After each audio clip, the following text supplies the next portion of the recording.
D'accord. Non, je sais, les Lubavitch, ils font pas Birkat Kohanim. Le Mourazaken, il est possède que pour les Shalosh Regalim. Birkat Kohanim. Ce qui fait que même pendant Rosh Hashanah, Kippour, ça, ils font pas les Birkat Kohanim en général. En général.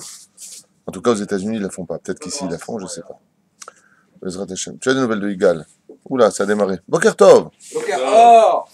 J'ai un problème ou quoi? Donc, lui, il y a Soukot qui arrive, il est comme un fou. Vous avez passé bonne fête de Kippour? Baruch Hashem. Très bon Khazan. Très très bon Khazan. Baruch Hashem. Shtabar Shemoad. On est aujourd'hui lundi 12 du mois de Tishrei et nous sommes le 6 du mois d'octobre. Bezrat Hashem. Dans 4 jours, c'est la paix d'Avrechim. Donc, ceux qui ont fait des dons, ceux qui peuvent aider, Tavolechem Beracha. Adam, toi, t'as fait combien, je crois? Oh là là, on compte pas. Quand on aime, on compte pas. Cette semaine, tu attaches. Cette semaine, je te rappelle que la semaine dernière, tu m'as dit cette semaine. Oui, mais La semaine, elle est très longue. Il y a une époque où on avait fait, je crois qu'ils avaient essayé de faire une semaine de 10 jours. À l'époque. Tov, aujourd'hui, on étudiera Bezrat Hashem, une entrée sur la fête de Sukkot. Les lois sont les plus importantes à étudier. Ensuite, Bezrat Hashem, on fera des cours, Blin Eder, sur la signification de Sukkot, quoi qu'il y ait déjà, si je ne m'abuse, 7 ou 8 cours minimum sur la fête de Sukkot de l'an dernier. Qu'est-ce qu'on pourra les Chadesh et Nilo Yodéa? Je ne sais pas exactement ce qu'on pourra faire comme renouveau. Quoi qu'il vienne, bonjour à vous tous. Au Beshem Hashem Naaseh Venatzliach. Je rappelle que même celui qui connaît parfaitement toutes les lois du Shulchan Aruch, de la fête de Sukkot, Pesach, Shavuot ou n'importe quelle autre fête, il y a une mitzvah d'étudier ces lois-là, même si on les connaît par cœur, pour faire un tikkun. C'est-à-dire que quand on revient sur les lois du Shulchan Aruch, d'abord et avant tout, ça fait du bien. Vous verrez qu'il y a toujours des trucs qu'on a oubliés, qu'on ne savait pas, petit 1.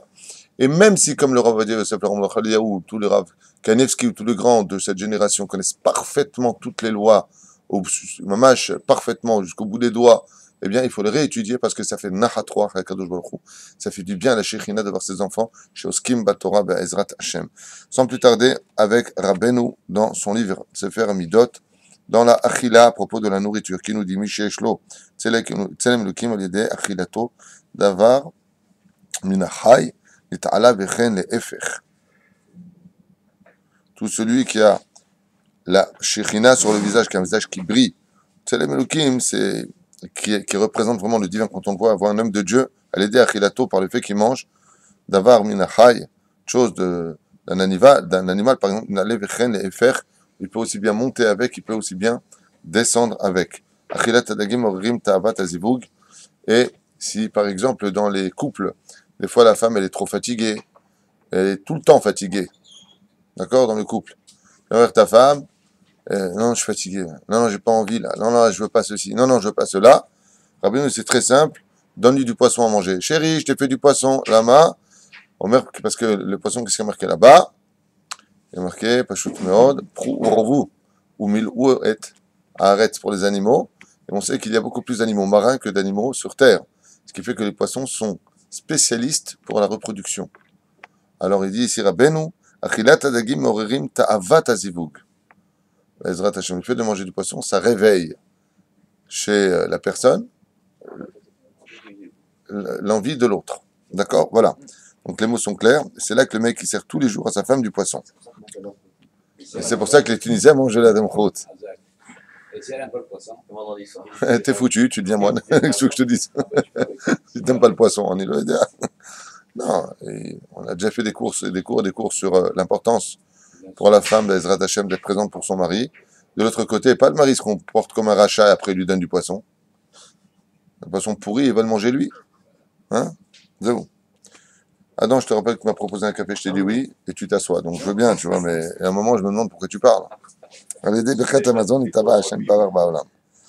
le biais du Birkat Amazon, nous dira Benu, Nidvada Hashem, Idbarar Baolam, on fait connaître Dieu dans le monde entier. Par le biais du Birkat Amazon, combien cette prière est importante, on fait connaître Hashem dans le monde entier. Le fait de faire Birkat Amazon, ça dévoile Dieu dans le monde.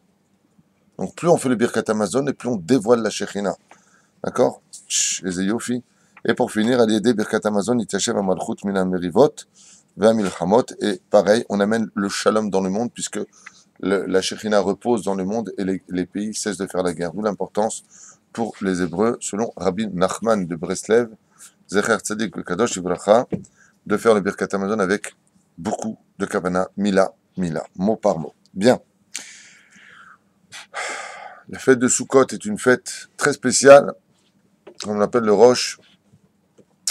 Normalement, on sait que la fête de Sukkot vient rappeler la sortie des enfants d'Israël d'Égypte. Zecher li'itziat Mitzrayim. Le quête entre Rabbi Eliezer et Rabbi Akiva, à savoir est-ce qu'on vient commémorer des cabanes ou est-ce qu'on viendrait commémorer des nuées de gloire. Les nuées de gloire sont venues par le srout de Moshe Rabbeinu alav shalom, car elles représentent l'éthique par excellence de toute la Torah.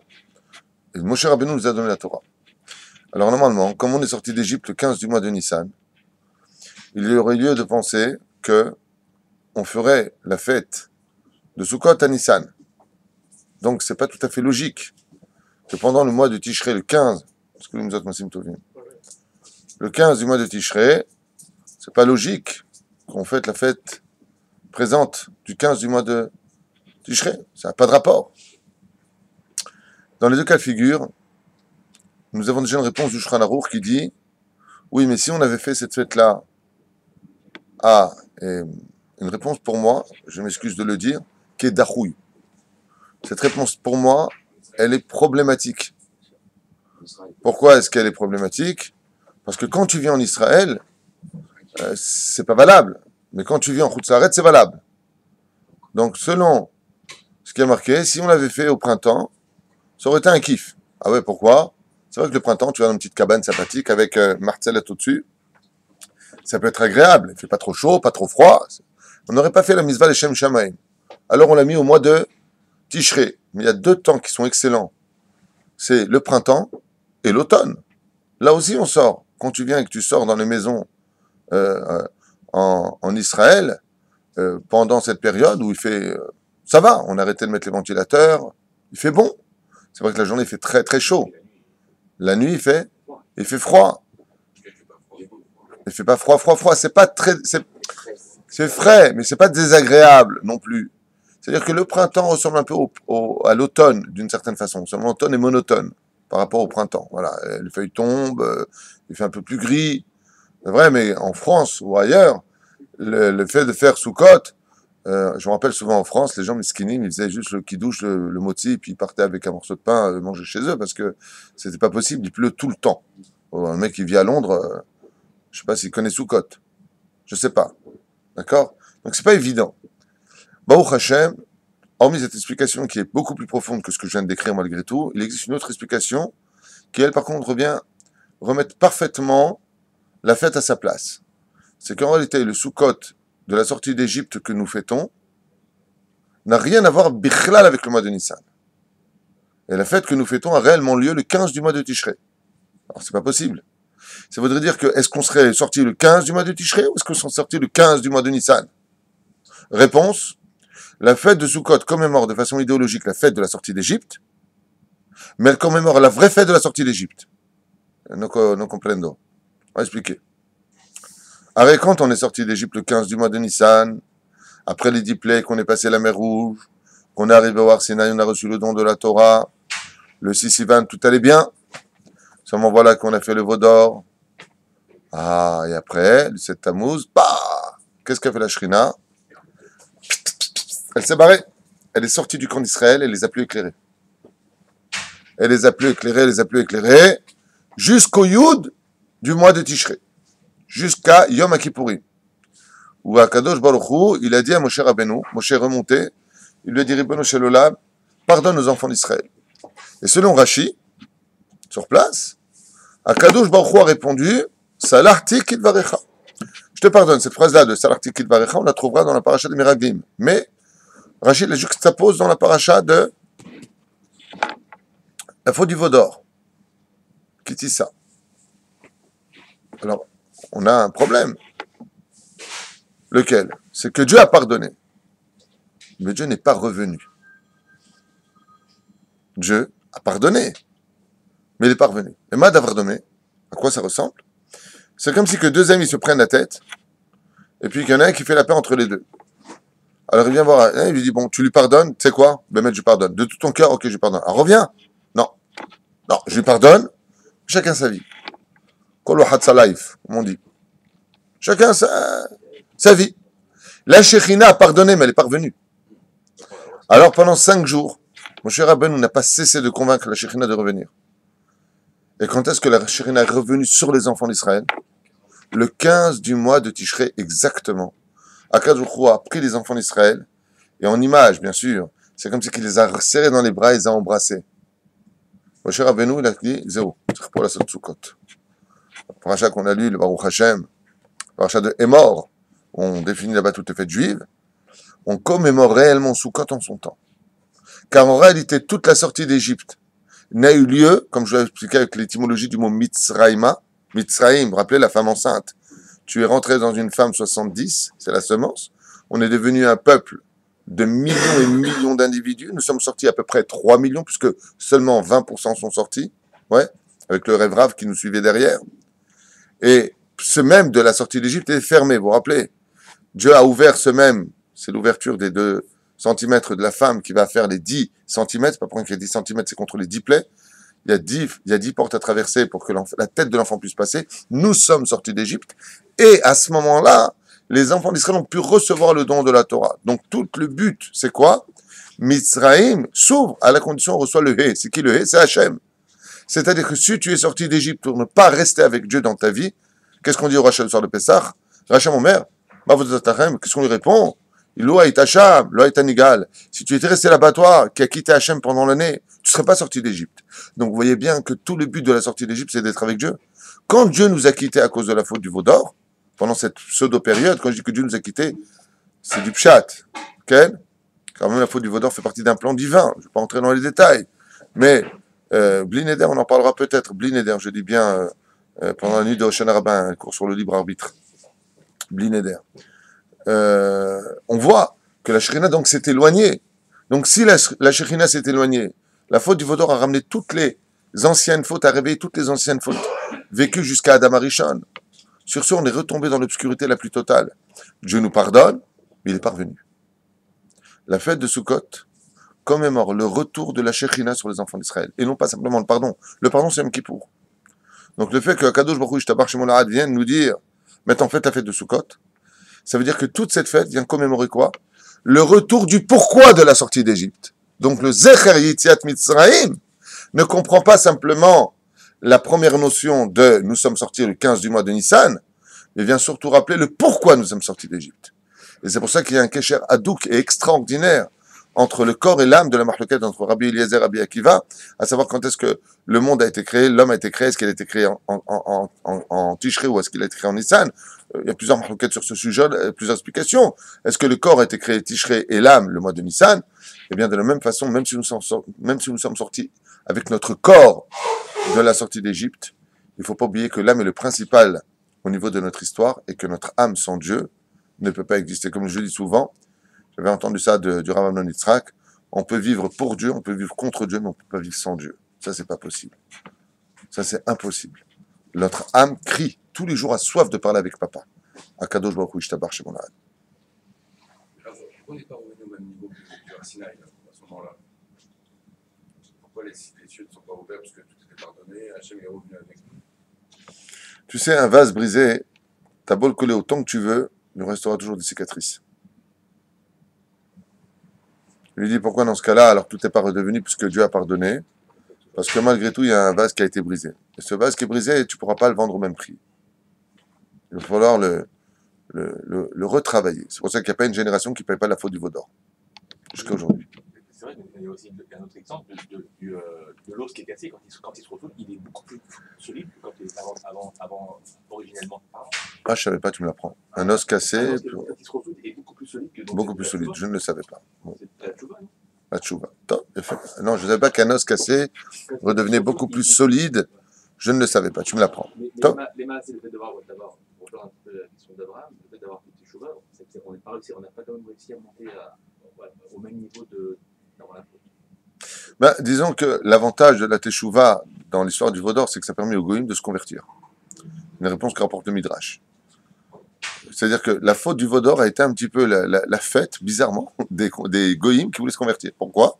Parce que s'il n'y avait pas eu la faute du Vaudor, c'est la libération, et donc les convertis n'auraient pas pu venir. D'où l'histoire de Yétro, le jour du don de la Torah. Qu'est-ce qu'il a entendu? La faute du Vaudor. Alors, la faute du Vaudor, en fin de compte, a été un petit peu le... On arrête le temps que tout le monde puisse venir se convertir. La faute du Vaudor est un malheur pour le peuple d'Israël et un bonheur pour les nations du monde qui voulaient, ces goïms, se convertir au judaïsme. Ça leur laissera le temps, au fur et à mesure de génération, de pouvoir venir se convertir au judaïsme. Bon, pour eux, car ils font partie de l'essence même du peuple d'Israël. Donc, première explication, qu'on vient de voir avant de commencer nos halachot, l'affaire de Sukkot, c'est qu'en réalité, Sukkot se fête réellement en son temps, le 15 du mois de Tishrei, qui n'a rien à voir avec le Sukkot, le fait de la sortie d'Égypte, de l'extériorité, du 15 du mois de Nissan. La marloquette entre Rabbi Eliezer et Rabbi Akiva, vous savez que tout est livré l'Okim Haïm, tout est vérité. Si vous avez remarqué un petit peu ce qui se passe, quand on dit cabane, qui fait la cabane? L'homme, bonne réponse. Et quand on dit les nuées de gloire, qui fait les nuées de gloire? Hachem, bonne réponse. Vous êtes Chazak ou Bakbouk. Donc, on a ici deux cas de savoir dans cette marloquette qui a fait quoi. Qu'est-ce qu'on est en train de commémorer? Est-ce qu'on est en train de commémorer que nous, on va faire pour Dieu maintenant à Sukkot? Ou est-ce que c'est Hachem qui va faire pour nous à Sukkot? C'est la marloquette. Ça, c'est dans l'absolu. À savoir, est-ce que c'est moi qui vais faire pour Hachem maintenant un maximum de choses? Je vais étudier un maximum de choses, réparer un maximum de choses, me rapprocher pour Dieu. Faire pour Hachem, c'est la notion de faire les cabanes. Et de l'autre côté, on vient nous dire, on vient commémorer les nuées de gloire. Si vous avez remarqué, dans la vie de tous les jours par la halakha, nous faisons exactement les deux. Nous fabriquons d'abord la souka, donc d'abord les tfanot, puisque souka a pour gematria le shem adnout dans le shem avaya, alef dalet yud dans le shem yud kevavke, donc 26 et 65, gematria 91, gematria malach, qui veut dire un ange, sur lequel vont reposer toute l'intériorité, mais c'est nous qui la faisons. Donc si on faisait ça réellement parlant, ça veut dire qu'on va selon la date de Rabbi Akiva, qu'on fait les cabanes. Ben, on commémore les cabanes, donc on rentre dans la fête des cabanes, on les fait. Ben quoi, Rabbi Eliezer s'est trompé, Chaz v'shalom, bah putain. Rabbi Eliezer, il dit une fois que tu as fait ta cabane, la Shrina, elle vient reposer dessus. C'est pour ça que Baruch Hashem, je vous défie de me trouver un seul Iroua, j'avais appris ça de mon ami Nissim Lelouch, Zatzal, qui a tellement souffert et qui nous a quittés malheureusement, qui m'a dit, un jour, il m'a envoyé une lettre, il m'a dit, j'ai regardé tous les articles sur l'ordinateur, on n'a jamais entendu une souka exploser. J'avais montré ça en article. Il a cherché dans tous les pays, la guerre, toutes les guerres, on n'a jamais entendu une souka qui avait subi des dégâts. Jamais, jamais, jamais. Un truc de fou. Ah, pourtant, la souka, c'est ce qu'il y a de plus dramatique au niveau de la sécurité. C'est l'endroit le plus sûr au monde pour un juif. La souka. À Kadosh Baruch Hu, la Shekhinah repose sur la souka. Donc cette marloquette en réalité se régit là-bas. Mais de l'autre côté, il ne faut pas délirer. On a fait Sukkot Yom Hadin, Yom HaRachamim, on arrive à Yom HaKippourim. Alors là, par contre, c'est avec la Neila. Et puis ensuite, qu'est-ce qu'on fait? Eh bien, peut-être qu'on est Chayav Mita. Alors qu'est-ce qu'on est en train de l'ismoir? Les Parchanim, ils disent, sache une chose, à cause de 4 avérotes, un homme devra partir en galoute. À un tel point qu'ils ont considéré que tout celui qui quittait sa maison, qui déménagerait, il faut savoir qu'un déménagement est considéré comme une triat ametim. Celui qui déménage, qui prend ses affaires, qui les déménage, au niveau du tikkun, s'il était chayav mita, par exemple, et condamné par les cieux à mourir, un déménagement est de l'équivalence, entre guillemets, de chayav mita. C'est un tikkun. Toutes les affaires, tu les ranges, tu les plies, machin, c'est du boulot. Tu prends tes affaires, tu les fais comprendre. Pourquoi? Parce que le déménagement a pour valeur de faire comprendre à une personne qu'il n'est pas là pour toujours. Il est dans sa maison, il déménage de maison. Il déménage de maison, il déménage de maison. C'est Keilou Met. C'est le déménagement. Alors nous, qu'est-ce qu'on fait? Le bureau, c'est pareil. La malo, on est là, je fais le blitz ce matin. Alors nous, qu'est-ce qu'on fait? Une fois qu'on a passé Kippour, on dit à Kadosh Baruch Hu, c'est pas la peine de nous envoyer notre terre. C'est pas la peine de nous renvoyer. C'est-à-dire que comme on doit sortir en galoute, il y a deux notions. Vous avez remarqué qu'en hébreu, il y a ce qu'on appelle galoute et gola. La Gaule. Gola, on est à cours sur le secret de la France. La Gaule. Allah va shalom, la Gaule. Ouais. Alors, Il y a la galoute et il y a la gola. Galoute, c'est pas forcément sortir d'Israël. Il y a de ça, la gola, c'est en dehors d'Israël. Quelqu'un, par exemple, qui sortirait de chez lui pour être dans la rue, c'est une forme de galoute. Et pourtant, toujours à Jérusalem, ou à Ashdod, ou ailleurs. Il n'est pas obligé de sortir. La gola, c'est vraiment en dehors des limites de ton territoire, c'est sortir d'Eretz Israël. Alors c'est vrai qu'on dit, nous, aujourd'hui, il part en galoute. Galoute, ça va là. Galoute, c'est le mot gal, qui veut dire, il va errer d'un endroit à un autre endroit, il part. Ouais. Aval. Rabotai Takshivu Tov. Qu'est-ce qu'on fait, nous, après Sukkot, après, Yom Kippour? On va en galoute. Mais pourquoi on va en galoute? Pour que si on a eu un décret, qui chas vechalil à cause des 4 avérotes prescrites, Avodazara, Shfrodami, Gilou Shmitat Haaretz, on était digne de chas vechalom recevoir une punition grave, d'être expulsé de chez nous. Ou à Jourou, par exemple, il pourrait tout à fait, sur chas vechalom, le niftar la Satan, pour X raisons, à tel endroit, ils ne se sont pas bien comportés toute l'année. Et le Xardin a été qui déménage. Qu'est-ce qu'on fait, nous? C'est comme un père, les Madavadomé, écoutez bien. C'est comme un père qui dit à son fils, tu mérites plus de vivre sous mon toit, dégage de la maison. Qu'est-ce que fait le petit? Il dit, t'as raison, papa, je m'en vais. Et dans quelle direction il court? Dans les bras de son père. Je vous comprenez ce que je viens de dire? Il a quitté sa place. Au lieu de quitter la maison, il court dans la souka. Nachon, à quoi? C'est débile. Vous savez que de toutes les fêtes juives qui existent, toutes ont été copiées par les religions, sans exception. C'est prouvé, hein, ce que je vous dis, c'est pas... Oui, religion. Sauf une seule. Il n'y a qu'une seule religion. Non, sauf une fête. Laquelle? C'est ce que je suis en train de dire. Il y a fait Méod, Maurice. Toutes les religions nous ont copiés dans toutes les fêtes. On fait Pessah, on a shruté le mouton, on fait Hanouka, ils ont fait Hanouka, on fait, comment ça s'appelle, Toubéab, ils font, comment ça s'appelle Toubéab chez eux? La Saint-Valentin, ouais, tout. Il y a une fête qui n'existe pas chez eux parce qu'elle est tellement remplie d'émouna que les nations du monde n'y ont pas accès. C'est la fête de Sukkot. C'est l'exception à la règle. L'exception à la règle. La fête de Sukkot. Hein? Celle-là, on n'en veut pas. Pourquoi? Mais parce que c'est tellement illogique. T'as ta maison, qu'est-ce que tu fous dans une cabane? Rentre dans ta maison, t'es débile. Woodstock, c'est quoi Woodstock? T'as gagné le loto ce matin pour être CEO ou quoi?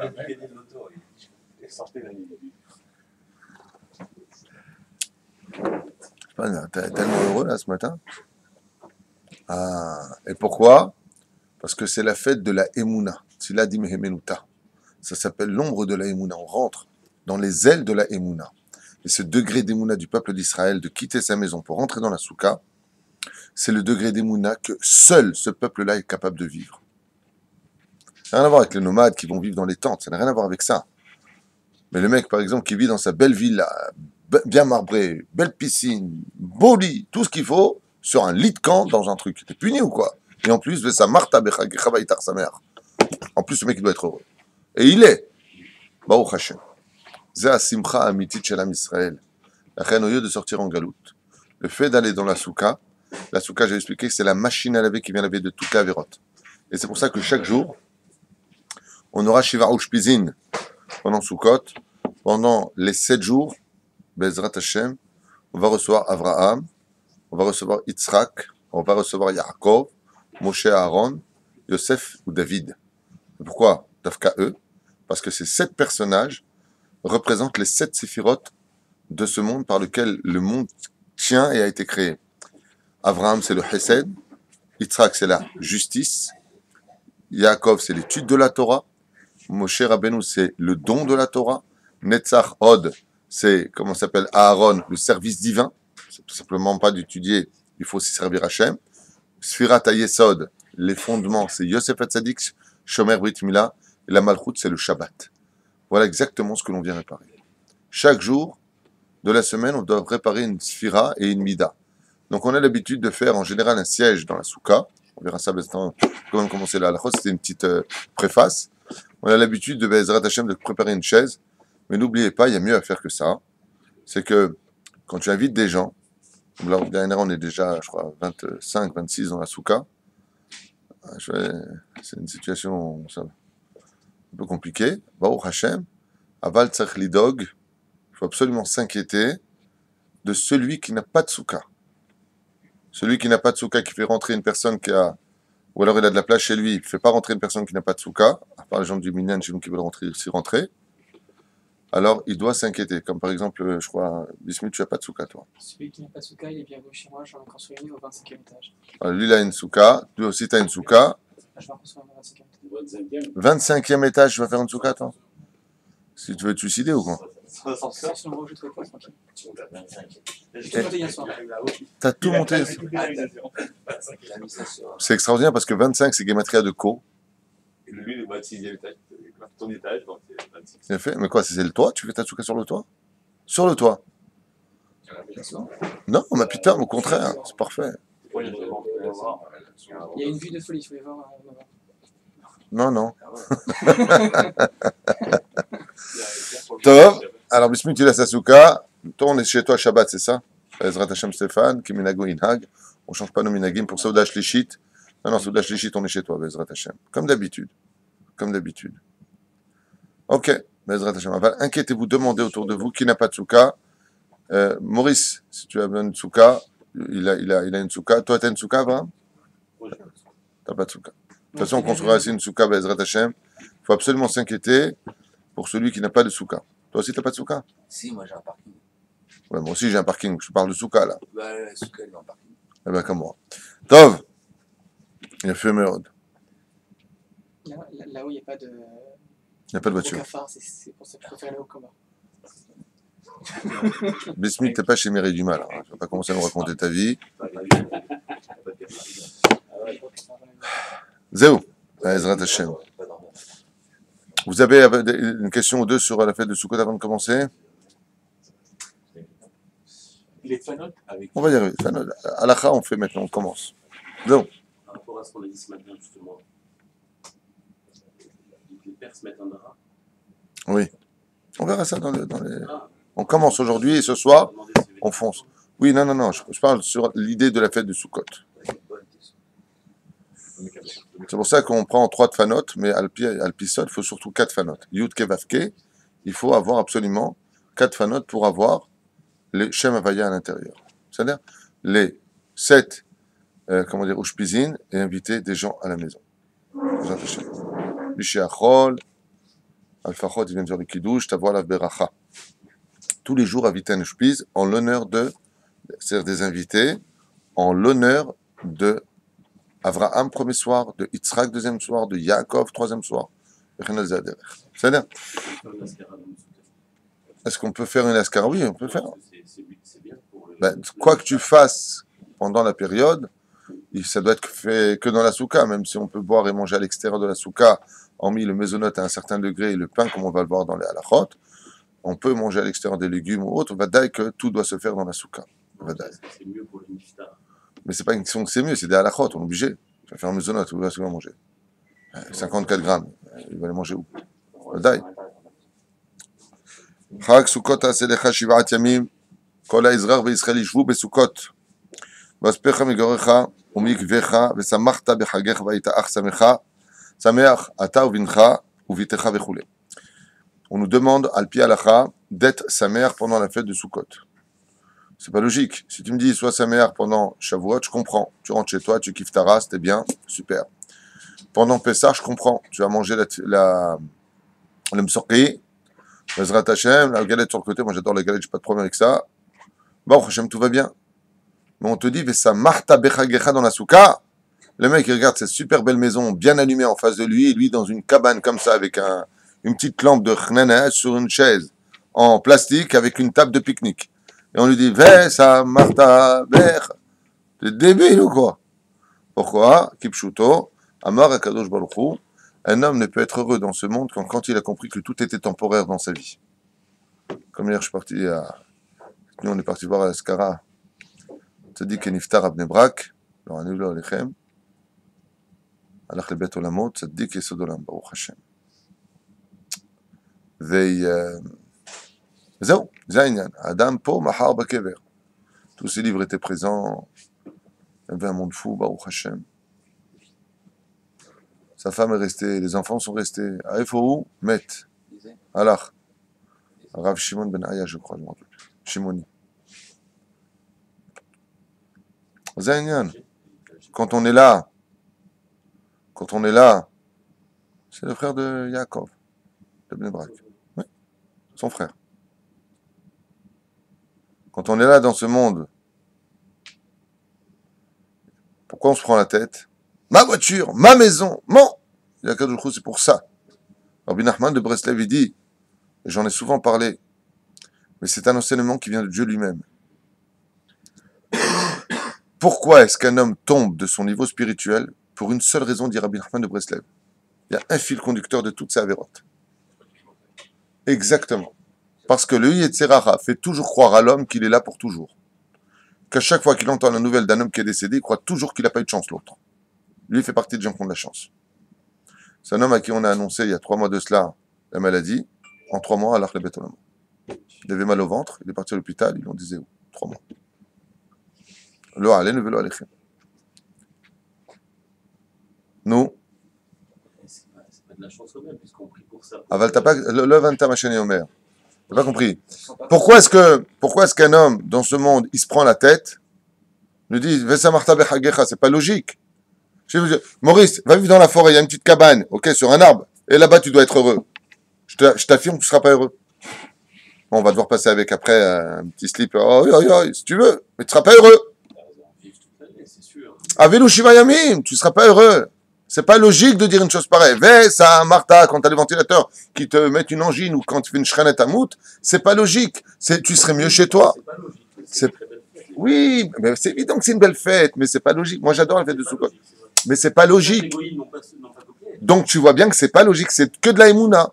C'est une fête où Deoraita, on te dit Vesa Martha Bechagecha. La vraie ktovet de Vesa Martha Bechagecha, c'est que Sukkot. C'est pas Pesach et Shavuot. Vesa Martha Bechagecha, Zenemar al Sukkot Dafka.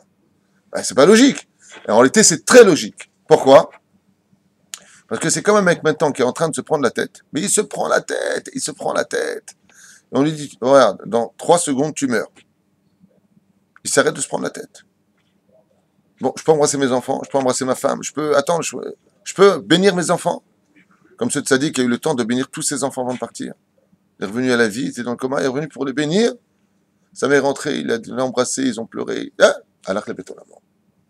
Il a eu le srout de partir à Mincha de Yom Kippour. Le Milat Ta'or, comme Rabbi Akiva. Pshh, les esroutes. Zéakoach chez la Souka. Il y a 2 endroits où un homme se retrouvera au même rendez-vous. La tombe et la Souka. La tombe, que tu sois riche, milliardaire ou que tu sois pauvre, c'est le même trou. La Souka, que tu sois riche ou pauvre, c'est une Souka. Tu peux pas la faire avec des branches d'or sur sa tête. C'est obligé d'être des branches qui viennent de la terre. Tu es au même niveau, tu rentres dans le même endroit, vous êtes tous pareils. Donc tu vois bien que c'est un rendez-vous à la remise en question, que rien n'est acquis sur terre. Qu'en fin de compte, aujourd'hui, tu n'as rien qui puisse t'embêter. Quand un homme quitte sa maison, de quoi est-ce qu'il a peur? Quand il part, il ferme la porte. De quoi est-ce qu'il a peur? Qu'on lui vole.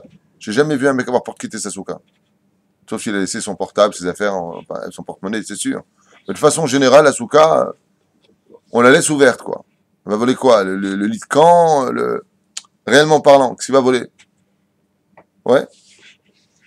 La reine à Adam Bidjuk Otodavar. Vesa Marta Bechagecha, disait Chacham. C'est pas de moi ce que je vous dis. L'explication de Gaon de Vilna. Il dit pourquoi c'est si important que Mani Gaon de Vilna. Il dit pourquoi c'est si important Vesa Marta Bechagecha? Parce que dans le monde dans lequel tu es, tu n'as plus de crainte. Tu rentres dans un monde où quoi? Où tu n'as plus les soucis du monde autour de toi. Tu rentres dans la souka, tu es avec Hachem là. Donc tu n'as plus besoin de t'inquiéter. Ça, c'est la deuxième explication. La première, c'est parce que tu as quitté le monde de la matérialité, tu es rentré dans le monde que tu as pu vivre pendant 7 jours avec du temporaire. Et alors que là, tu t'es fatigué pour acheter des tables et des machins qui, en fin de compte, t'ont donné exactement la même possibilité. Après quoi, tu cours toute ta vie. Après quoi, tu cours. Tu as assis sur une chaise en plastique, tu as mangé, tu as vu que c'est possible. Nous, Asma, qu'est-ce que tu retiens après la matérialité dans ce monde? Lama Tadoeg, Ben Adam, pourquoi tu t'inquiètes? Tiraga. Deuxième chose, très belle explication, c'est que quand on est avec Dieu, on ne peut être que heureux. Et comme dans la Souka, on est dans les bras d'Hachem, c'est plus que le Har Sinaï, la souka, faut le savoir. C'est vraiment les bras d'Akadosh Baruch Hu, à un point où c'est le seul endroit qu'on ait trouvé dans l'Halakha, le seul endroit. Par exemple, Shabbat, je fais rien. Je fais quoi? Un péché. Je fais rien Shabbat. Lo nitnu Shabbatot veyamim asok batorah. Tu dois être sec batorah Shabbat. Ne rien faire, c'est assour. Ouais. T'es en Eretz Israël, kol hakavod, celui qui fait 4 pas en Eretz Israël, tu t'assois, tu fais rien. Bitul Zman. Tu rentres dans la souka, comme c'est marqué dans le Secret Avot. Tout celui, par exemple, qui va au Bet Midrash et il n'étudie pas, il y a de ça, Sraro, le Efsedo. Le salaire que tu as eu, tu l'as perdu. Tu es rentré kol hakavod, mais tu n'as pas étudié. Donc tu le perds. Il y a une mitzvah, ou même de rien faire, c'est une mitzvah. Sur la souka. Vous avez compris? Pourquoi? Parce que Dieu t'a donné la Torah. Mais là, tu rentres dans les bras de Dieu, dans la souka. Tu rentres chez Akadosh Baruch Hu. T'as mamash shokerbo. Alors quand tu es dans les bras de Dieu, même en faisant rien, tu fais déjà beaucoup. Vous avez compris? Donc ce sont deux notions importantes. La première, c'est que tu te détaches et tu comprends que dans ce monde, tu es toi-même temporaire. Donc ne t'inquiète pas. Qu'est-ce que tu es en train de te demander? Comment tu vas faire à ta vieillesse? Comment je vais prendre ma pension? Comment je vais faire pour m'en sortir? Ouais, la vie est très dure, le travail n'est pas simple. On lui répond, qu'est-ce que tu es en train de parler de demain? Tu sais même pas tu vas atteindre ce soir. Tu sais même pas, comme tout à l'heure il me disait, le Hanivlo Alechem pour son fils, il descend de la voiture hier, il y a 2 jeunes en vélo qui ont failli voler le moteur, qui ont failli l'écraser. Le Yudim. Après on entend les mauvaises nouvelles. Quoi? Comment? Oui. Mais ces mauvaises nouvelles, elles peuvent venir, Chaz v'Shalom, le Hanivlo Alechem, sur chacun de nous. On ne sait pas. On ne sait pas. La Chen B'Siyata Lishmaya, ça c'est la première chose. Tu te détaches de la matérialité, arrête de te prendre la tête avec comment je vais faire. Pourquoi? Parce que le Yedim Mima Ne'esa Mahar. On ne sait pas ce qu'il peut y avoir demain. J'ai vu la vidéo, on m'a montré sur YouTube. La vidéo, qui me dit, ouais, oui. C'est un noir américain qui est éboueur. Et il rentre comme ça pour acheter un paquet de cigarettes. Et en sortant son paquet de cigarettes, un peu épais comme ça, il sort un petit bout de papier, il le donne. Il venait simplement d'encaisser 573 millions de dollars. Il avait gagné le loto, tout simplement. Il faut voir comment, bon, il hurle comme... t'imagines si cet homme-là, maintenant, il était inquiet pendant 2 jours. Je suis viré de chez moi, je ne sais pas comment faire, je ne sais pas ceci, je ne sais pas cela. Ces 2 jours où il s'est inquiété à mourir, il n'a pas dormi de la nuit, il ne savait plus quoi faire, il a pris des cachets pour se calmer. Je pose une question. S'il avait su que dans 2 jours, il gagnerait 573 millions de dollars, est-ce qu'il se serait inquiété? Ouais, il aurait fait la fête. Il n'aurait rien à faire de la vie. C'est exactement pareil, mais dans le sens contraire ou dans ce sens. D'un côté, on te dit, mais pourquoi tu t'inquiètes? Dieu, bin laïla, en un clin d'œil, il peut tout te tourner. De ce côté-là, et dans un clin d'œil, il peut tout te prendre de ce monde. Eh, mets-moi du ciment, fais-moi ça, tu sais pas travailler. Il hurle, habibi. Qu'est-ce que tu es en train d'hurler? Tu vas traverser de faire écraser, chas v'shalom. Qu'est-ce que tu sais? Tu sais ce qui t'attend, tu sais rien de ce qui t'attend. Après quoi, tu t'énerves. C'est pour ça qu'un homme doit toute sa vie se comporter avec ce sous-cote en face de lui. C'est que je ne sais pas combien il me reste à vivre. Dieu, ce que nous a demandé, toute la Torah qui nous a demandé, la Teshuvah, c'est l'histoire d'un seul jour. Hayom, on en a souvent parlé. Ça veut dire que si toi, tu sais qu'aujourd'hui c'est ton dernier jour qui te reste à vivre, comment tu vas parler avec ta femme? Bien, calme, gentiment. Ainsi, un homme se doit de vivre toute sa vie. S'il arrive à vivre ce que je vous dis, que moi, ce qui lui reste à vivre, c'est qu'aujourd'hui, Béhémet, il réussira toute sa vie. Toute sa vie, il réussira. Et qu'est-ce qu'on lui dit à une personne qui lui reste un seul jour? Bonne journée. C'est sûr. Non, ça, c'est s'il fête son 120e anniversaire. Bonne journée. Non. Qu'est-ce que fait une personne? Il veut profiter de chaque instant avec ses enfants, chaque instant avec sa famille, chaque instant avec l'étude de la Torah et la peur. Donc, il va préparer de bonnes choses. Si quelqu'un arrivait à vivre cela tous les jours, il y a Bezrat Hashem, il y a sa mère. Et c'est ça la fête de Sukkot. Et sa marta bechagecha vaïta ar sa mère. Vaïta ata ar sa mère. Bezrat Hashem. Ken Adam. Est-ce que le makom de la souka, est-ce qu'il est plus kadosh encore que, ou c'est au même niveau que dans une Beth Knesset? Le makom de la souka, il est plus kadosh encore qu'une Beth Knesset. Encore plus kadosh qu'une Encore plus kadosh qu'une Beth Knesset. Donc, même qu'un Beth Midrash. Je vais te dire pourquoi elle est plus kadosh. On fait la comparaison entre une souka et une Beth Knesset, c'est une bonne question, au même degré. Seulement la Beth Knesset, il lui faut un Sefer Torah, il lui faut le minyan, il y a plein de conditions. Tandis que la souka, dès que tu rentres dedans, tu es dans toute la kedusha d'une synagogue avec tout le monde. il y a l'Ushpizin qui sont dedans, il y a la Shrina qui est au-dessus, au Hachem, et le soleil qui te mate. Donc, 8 personnes ou 10 personnes à la Souka, Tu es dans la Kedusha la plus absolue. C'est pour ça qu'il y a une mahloket avec Chaim, parce qu'un non-juif ne peut ou pas rentrer dans la souka. Un juif ne doit pas rentrer dans une souka. Bien entendu, posez la question, est-ce qu'une personne qui est en conversion peut rentrer dans la souka? La réponse est Bevadai Sheken. Pourquoi? Il y a marqué qu'il doit être pratiquant avant sa conversion, puisqu'il veut se convertir, qui mitzvah kala keva hamura. Pour les mitzvot les plus simples que les plus graves. Donc, comme on dit keva hamura, Bevadai qui doit aussi rentrer dans la souka. Tov. Alakha omeret, en la asot souka tachat bait, o tachat ilan. On ne construit pas une souka ni sous une maison, ni sous une mirpeset, ni sous un arbre. Beshum panim vaofen. ועושה בבית תחת הגג ויסירו ממנו הערפים, אף על פי שנשארו העצים והערפים מונחים עליהם, כשרה. Il dit par contre, regardez, ועושה בבית תחת גג ויסירו ממנו הערפים. Donc celui par contre qui a fait sous son toit, mais il a retiré les tuiles, il les a retirées. Vous savez, il a, comment dire, comme les maisons de campagne en général, vous savez, ça continue, le toit il continue un petit peu. Il a fait là-bas. Donc maintenant, pourquoi on pose cette question-là? Puis c'est très important, parce que malgré tout, on a dit, on ne fait pas sous un toit. Ouais, mais d'accord, maintenant, le toit, il a retiré les tuiles. C'est-à-dire, quand tu lèves les yeux, tu vois le ciel. C'est là. Donc, dans ce cas-là, afal pi shinish aru aitim. Attends, mais les planches de bois qui tiennent les réafim, les tuiles, elles sont là. Mais il dit, aréafim, munah alehem, kshera. Dans ce cas-là, c'est caché. C'est un baya. Aval, juste qu'est-ce qu'on va devoir? Dans ce cas-là, dans le cas où, dans la question, c'est de savoir, si tu me dis que je ne peux pas faire ma souka sous un toit, est-ce que si maintenant il y avait un toit et que j'ai arrangé, est-ce que je peux le faire ou parce que c'est quand même sous un toit, mille et khatri là depuis le début, je ne peux pas le faire? Est-ce que c'est réparable ou pas? Est-ce que c'est rétroactif ou pas? Réponse oui. Voilà, et la dimension des bois on va y arriver. Tout ça c'est. Hein? On enlève les tuiles sur des lattes de bois. Mais quelle dimension elles ont ces lattes de bois? L'une à côté de l'autre. 24 cm à peu près. C'est ce que font en général les tuiles, si tu veux savoir au niveau des mesures. C'est 24 cm. Alors, c'est souka, begerus tera, c'est mirpeset, tachat gerus tera, lo kiem et mitzvah, ou birchato, les chefs souka, les vatala. Alors, bien entendu, une personne qui aurait fait sous la mirpeset, et il y en a, vous allez voir, vous allez lever les yeux, rien que dans cette rue, il y en a qui fait sa souka tous les ans, il est entre une mirpeset et une autre mirpeset. Vadaï que sa souka ne sert à rien, et vadaï qu'il n'a pas le droit de s'y installer en disant la bracha, les chefs Basuka, et que la shrina ne peut pas reposer dessus puisqu'il y a une mirpeset au-dessus.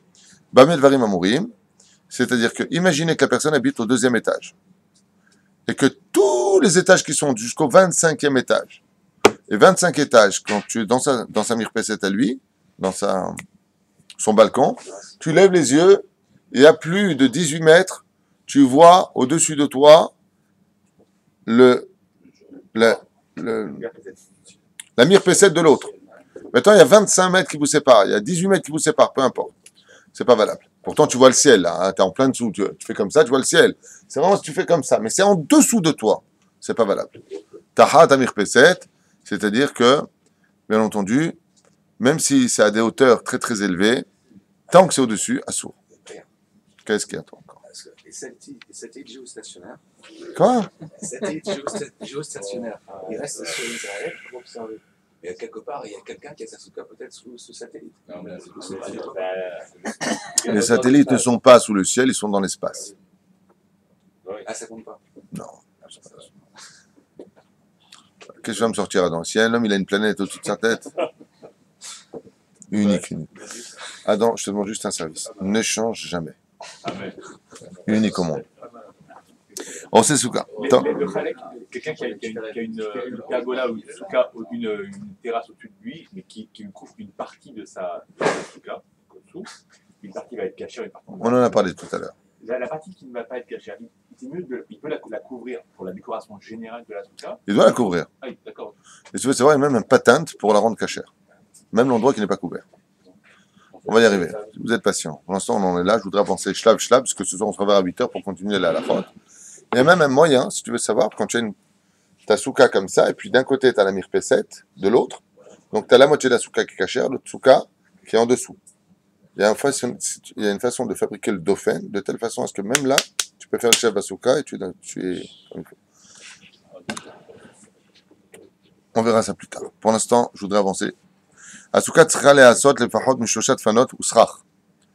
Pour faire une souka, le minimum, c'est 3 pans de mur et le srach au-dessus.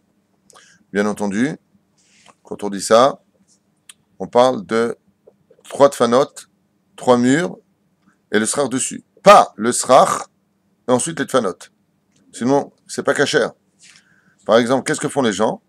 Ils construisent le squelette de la souka, c'est les fers, d'accord? Ils mettent les planches de bois, ils mettent le srach et ensuite ils mettent le tour. Zéasso. D'abord, tu fais tes planches, tu mets tes barres, ensuite tu mets le dauphin et seulement après tu mets le toit dessus, le srach. Vous avez compris ce que je dis ou pas? Mais l'air ahuri.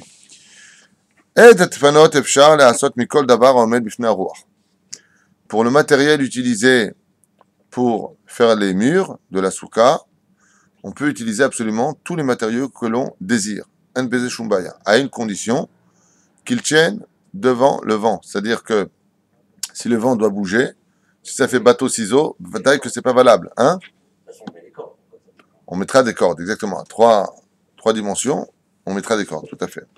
Les maîtres zdini bechadome. Attendez juste un instant, laissez-moi finir la chod. ואפילו אם עשה מחיצה אחת של צדין ושאר עשויה כהוגן, הסוכה פסולה. S'il a fait simplement une partie bécédère, par exemple, là il a mis du bois pour ce mur, là il a mis du bois, et le troisième il a mis un sadine, donc le sadine c'est un drap, vous pouvez être certain qu'il se baladera à saut. Tous les matériaux, même le barzel, comme pour un ofen. Bien sûr, bien sûr. Pour le ofen, vada et même un barzel. Non, en béton. Même en béton. Tu peux même utiliser les murs de ta mirpeset. Un bezebaya. Gova adofen tzarich liot lefachot 10 tfachim. La hauteur minimum d'un mur de souka, le strict minimum, c'est 80 cm. Et pourquoi? Acher, pourquoi 80 cm minimum? Parce que c'est la souka minimum. Pour s'asseoir et pour rentrer. C'est pour que, là-bas, je vais expliquer en 2 mots pourquoi c'est très important de le comprendre. Vous avez remarqué que quand vous prenez le talit, vous dites leitatef betzitzit. Mazé leitatef. Se recouvrir. On se recouvre quoi? Le corps. Ouais. Je crois qu'il dit, mazé se recouvrir. Qu'est-ce qui représente tout le corps dans les membres du corps humain? Le cou. Le cou et la tête représentent tout le corps humain. Ce qui fait que quand on dit, nous, la bracha de leitatef betzitzit, on prend le talit et on le met autour du cou et du visage. Ouais, qui dirait Ishmaelim. C'est ce qu'on fait. Ouais. Ah. Je crois un il dit, et pas que autant, qu'est-ce que font les autres dans leur minagim? Ils se couvrent directement avec et ils disent la bracha, après ils se couvrent directement avec et ils l'embrassent. Il dit, mais attends, mais on doit faire tout le corps. Il dit, non, c'est pas comme ça qu'on fait. On doit faire autour du cou de la tête et on fait tout le corps. Et je crois un il dit, l'okasha, c'est pas compliqué. C'est ce que tu sais pas, c'est que le cou et la tête, c'est tout le corps. Le cou et la tête, c'est tout le corps. C'est que quand tu veux déchiqueter un corps, tu as besoin de démembrer tous les membres. Il suffit de couper le cou. Ils connaissent parfaitement la halakha.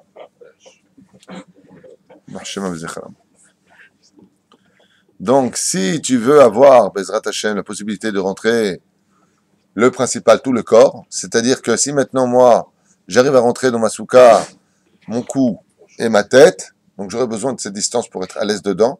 Zekegoufo mamash. C'est comme si c'est tout mon corps. Donc zemuta. C'est plus que c'est par exemple quelqu'un veut dormir dans la souka. Et le seul endroit où il a, c'est une petite boîte comme ça. Il peut monter une petite boîte de souka, d'accord? Où il a tout le corps qui est dehors, à la maison, mais il a, Baruch Hashem, les épaules qui sont à l'intérieur et la tête qui est à l'intérieur. Dans ce cas-là, Vadaï, pourquoi? Puisqu'à partir du cou jusqu'à la tête, c'est déjà tout le corps. C'est ça. לכן צריך להבין את ההלכה. זהו. באופן, où est-ce qu'on était? Oui, 80 cm, ויש מחמירים לצריך מטר. Il y en a qui disent minimum mètre. Pourquoi pour nous c'est important? Parce que si une personne veut construire sa souka sur sa agala, sur une voiture, sur une charrette ou autre, il veut faire sa souka, il ne veut pas quitter la souka. Les Lubavitch, je crois qu'ils font ça à un moment. Pour les gens, il faut une voiture avec une souka, toute petite souka. La souka mobile. Ouais, il y avait les Playmobil et maintenant la souka mobile. Zeken ou tard. Dans une petite souka comme ça, bizarre. Zeken et moutar. Ezrat Hashem. יכול לעשות דופן מנסרים של עץ עד גובה מטר, שבין כל אחד ואחד יהיה פחות משלושה טפחים, 24 סנטימטר, אף שמסוף הנסך מעלה עד סכך פתוח לגמרי. Alors on peut faire ici de prendre des planches de bois pour faire les murs, et le minimum, plutôt le maximum qu'on peut séparer, c'est-à-dire au niveau de chaque dauphin, c'est 24 cm. C'est le maximum. Je m'explique en deux mots. Si par exemple vous avez fait un mur, et que là il y a un truc qui s'est déchiré, vous avez 24 cm. Plus que ça devient pas soul. Moins que ça, c'est cachère. C'est bien. Des fois, je vous donne un exemple. Quand tu mets les barres, après tu mets ton tissu très tiré comme ça, là, d'accord, qui bouge pas en général, mais tu vas même comme tes cordes autour, on est d'accord. Il arrive des fois que le deuxième tissu que tu mets à côté pour continuer, il peut pas être collé comme il faut. Il peut pas être juste à côté. Il va y avoir une distance. C'est de ça dont on parle. La distance maximum permise, c'est 24 cm. C'est clair? C'est là. צריך לדעת את זה. ועוד הלכה אחת, parce que j'ai rendez-vous à 9h précis.